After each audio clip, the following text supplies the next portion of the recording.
Assalamualaikum warahmatullahi wabarakatuh. Perkenalkan, nama saya Naufal Ilham Fauzi DN, NPM 192191013. Saya dari kelas 2A Pendidikan Jasmani. Nah, di sini saya akan mencoba memaparkan materi mengenai keterampilan gerak. Nah, dalam materi keterampilan gerak ini terdapat dibagi juga ke beberapa materi yang ada di dalamnya, yaitu ada pengertian keterampilan gerak, yang kedua ada klasifikasi keterampilan gerak, kemudian yang ketiga ada unsur-unsur kemampuan yang membentuk keterampilan gerak.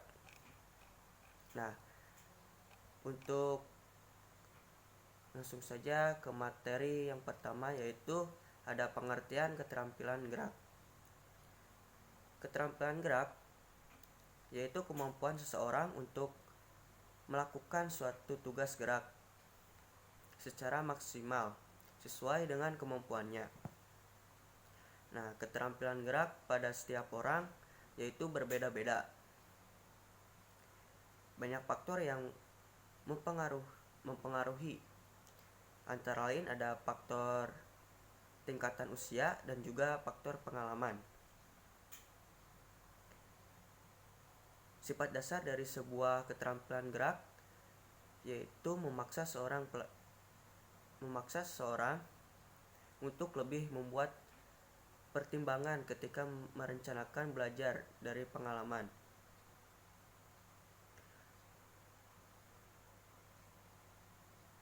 Nah, kemudian ada pengertian belajar gerak. Pengertian belajar gerak yaitu belajar suatu proses yang dilibatkan dalam melakukan gerak dan penyaringan atau seleksi suatu keterampilan motorik tentang apa yang menjadi penghambat gerak tersebut.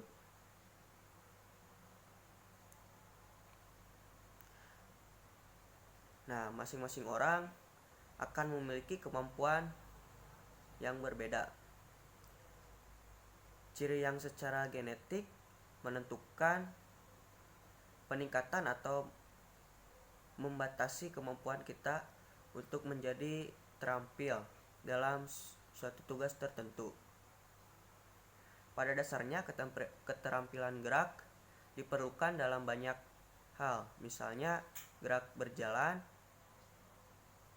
merupakan keterampilan yang bersifat perkembangan, sehingga semua siswa-siswa bisa menguasainya. Sebagai akibat kesiapan bersifat maturas dan kondisi lingkungan yang mendorong perkembangan mereka.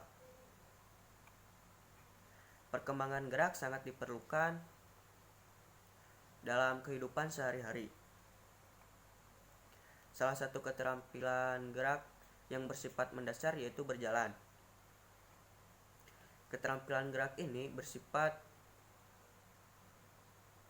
perkembangan. Maksudnya, semua orang mampu menguasai keterampilan berjalan. Karena dengan seiringnya pertumbuhan usia dan juga perkembangan individu itu sendiri.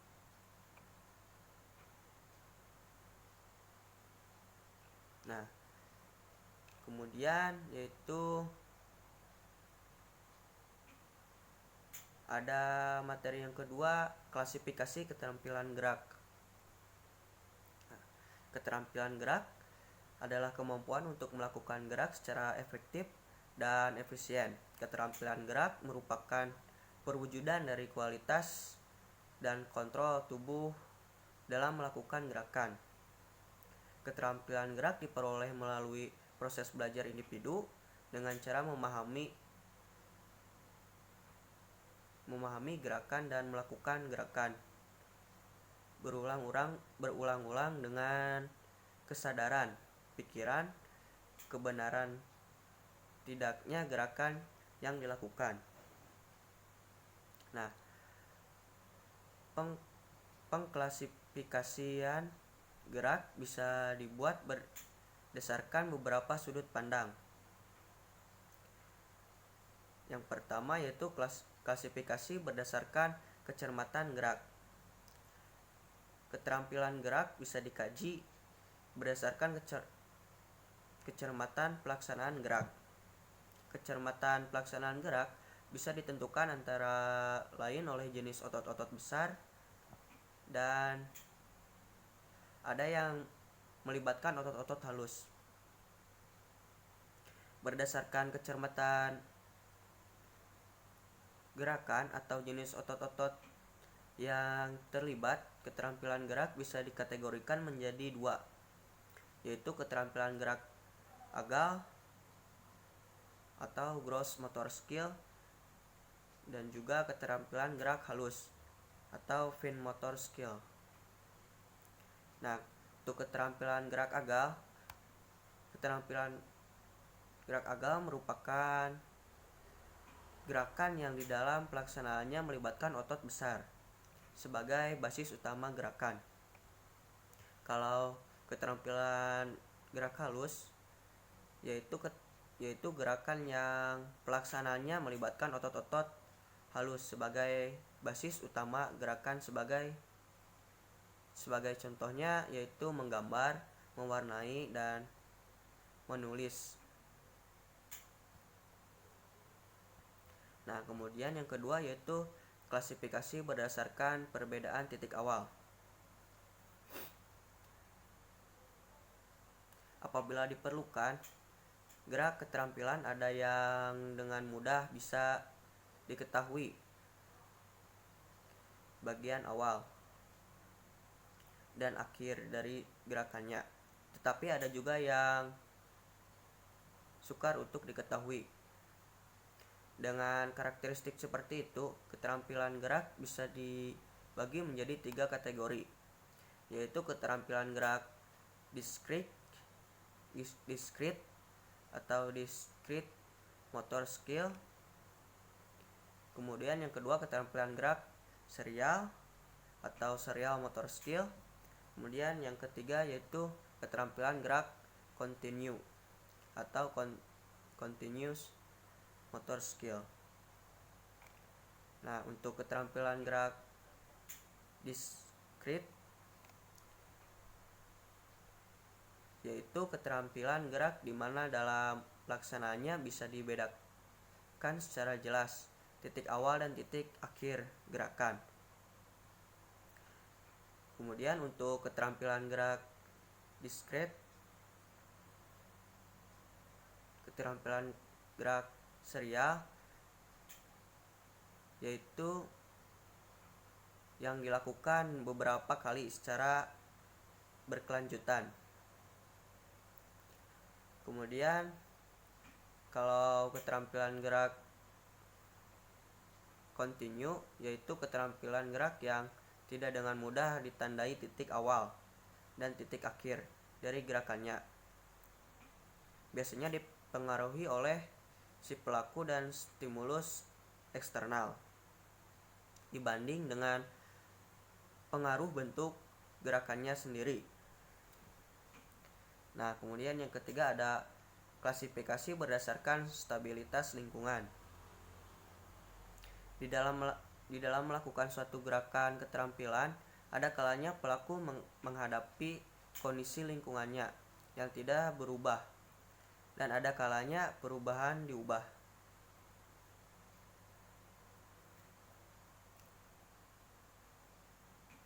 Nah, berdasarkan keadaan kondisi lingkungan seperti itu, gerakan keterampilan bisa dikategorikan menjadi 2, yaitu keterampilan gerak tertutup atau closed skill, kemudian keterampilan gerak terbuka yaitu open skill.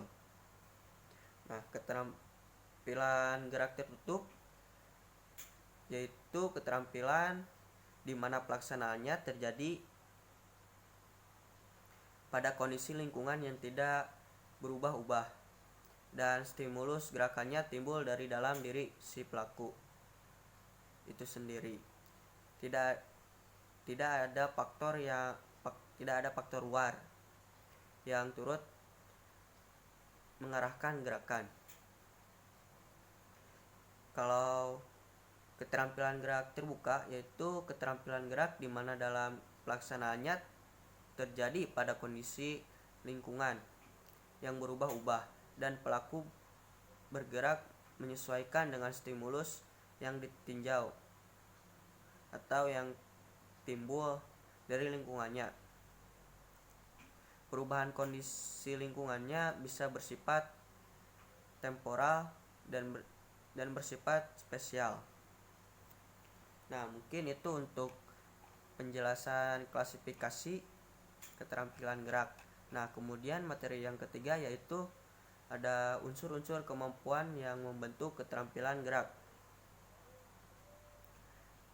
Nah, agar seseorang bisa memiliki keterampilan gerak yang baik, diperlukan proses belajar dan berlatih dalam jangka waktu yang relatif lama.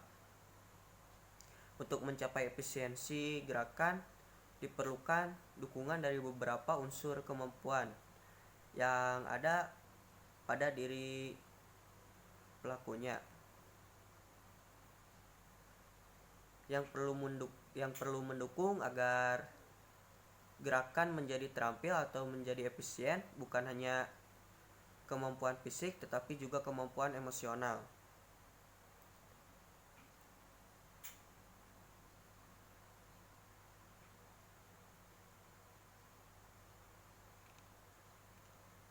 Nah, mengenai berbagai unsur kemampuan atau kondisi yang diperlukan untuk mendukung gerakan yang efisien yang di dalamnya terdapat fungsi-fungsi fisik, mental, dan emosional bisa dijelaskan sebagai berikut. Nah, yang pertama yaitu unsur kemampuan fisik. Fisik merupakan sarana utama untuk merupakan gerakan. Kondisi fisik yang baik akan menghasilkan gerakan yang efisien. Ada beberapa macam kemampuan fisik. Di antaranya itu kecepatan reaksi, kekuatan, ketahanan, kecepatan, fleksibilitas, ketajaman indera. Nah, mungkin segitu. Dan setiap unsur kemampuan fisik dalam memberikan dukungan pelaksanaan gerakan keterampilan tidak selalu sama besarnya untuk setiap macam gerakan. Nah, perbedaan itu ditentukan oleh karakteristik gerakan yang dilakukan. Nah, kemudian yang kedua yaitu ada unsur kemampuan mental. Mental adalah pikiran. Jadi kemampuan mental berarti kemampuan untuk berpikir dan kemampuan imajinasi. Kemampuan mental juga berpengaruh terhadap kemungkinan terciptanya gerakan yang efisien. Ada beberapa kemampuan yang diperlukan untuk mendukung terciptanya gerak. Di antaranya adalah kemampuan memahami gerakan yang akan dilakukan. Nah, pemahaman mengenai keterampilan yang akan dilakukan diperlukan agar pelaku tahu apa yang harus dilakukan.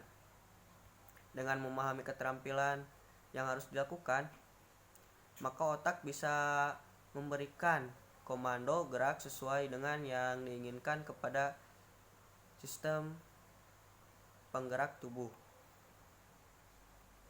Kemudian yang kedua ada kecepatan memahami stimulus.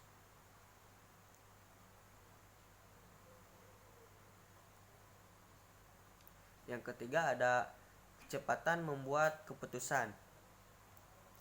Yang keempat ada kemampuan memahami hubungan spesial. Maksudnya yaitu kemampuan untuk mentaksir jarak antara suatu objek dengan dirinya. atau suatu objek dengan objek yang lainnya. Yang kelima ada kemampuan memahami objek yang bergerak. Yang keenam ada kemampuan menilai irama.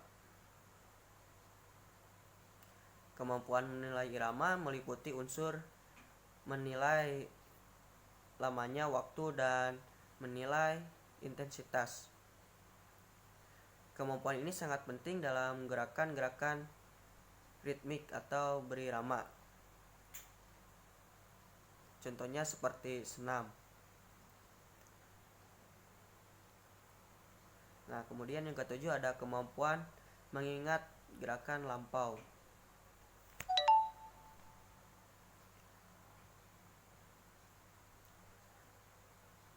Mengingat di sini dimaksudkan bukan hanya mengingat dari segi pikiran saja, tetapi juga dalam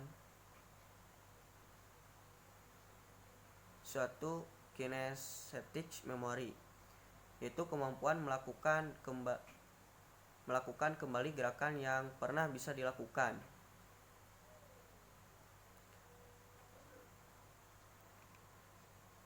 Kemudian yang kedelapan yaitu kemampuan memahami mekanika gerak.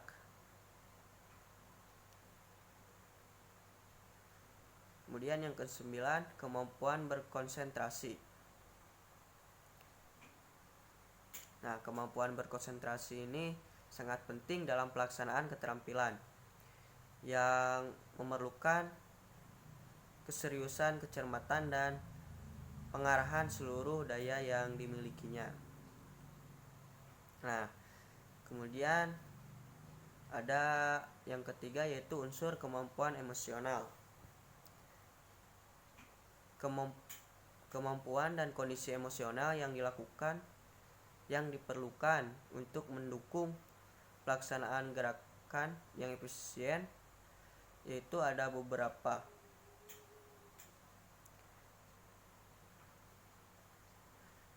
Yang pertama yaitu ada kemampuan mengendalikan emosi dan perasaan. Nah, kemampuan mengendalikan emosi memberikan kemungkinan bagi seseorang untuk berbuat sesuai dengan yang seharusnya dilakukan atau tidak berbuat di luar batas. Kemudian yang kedua tidak ada gangguan emosional. Gangguan emosional misalnya ketegangan emosi, kemarahan, kesedihan, erat kaitannya dengan keterampilan gerak. Nah, keterampilan gerak ini bisa terganggu karena adanya gangguan emosi. Nah, yang ketiga yaitu merasa perlu dan ingin mempelajari atau melakukan gerak.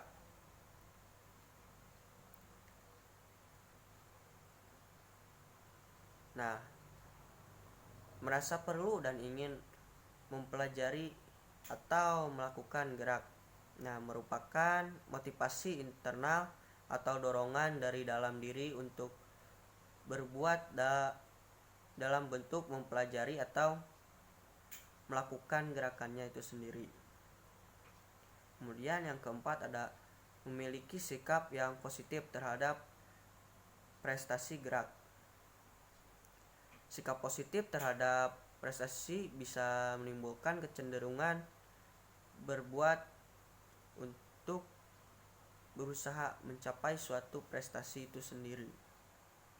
Nah, mungkin segitu saja yang bisa saya sampaikan mengenai keterampilan gerak dalam pembelajaran teori belajar mengajar motorik. Mohon maaf apabila banyak kesalahan. Wassalamualaikum warahmatullahi wabarakatuh.